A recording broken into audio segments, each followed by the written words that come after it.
El gobierno de México heredó la administración pasada un sistema de salud en añicos, afirmó el secretario de Salud Jorge Alcocer, al informar que recibieron 306 hospitales y unidades médicas inconclusas. Se trata, dijo, de obras adjudicadas entre 2004 y 2018 que registran avances físicos por debajo de los porcentajes programados.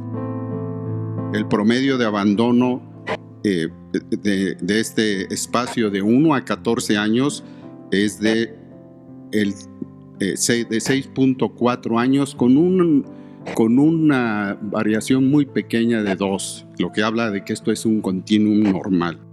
Destacó que la corrupción, la nula transparencia y la falta de financiamiento para concluir las obras son las principales causas por las que la infraestructura quedó en el olvido y que hoy provoca un conjunto de problemáticas.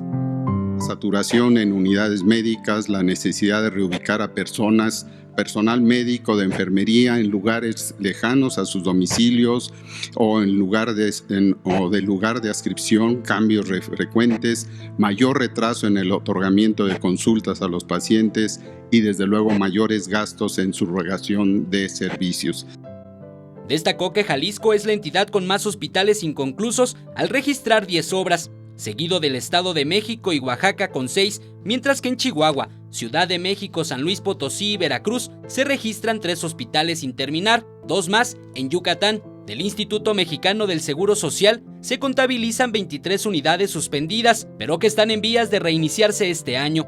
En la Ciudad de México 5, en Baja California, Chihuahua, Coahuila y Tamaulipas 2, mientras que en Guanajuato, Guerrero, Hidalgo, Michoacán, Nuevo León y Sonora existe una unidad suspendida en cada una de las entidades.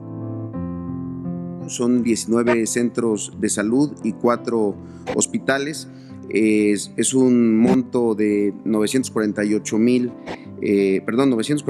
millones de pesos en la parte de obra y equipamiento, más 1.025 millones de pesos en la parte de plantilla y 838 de operación. El Instituto de Seguridad y Servicios Sociales de los Trabajadores del Estado también reportó que hay 12 obras concluidas, 4 en proceso de finalizar y 4 más suspendidas.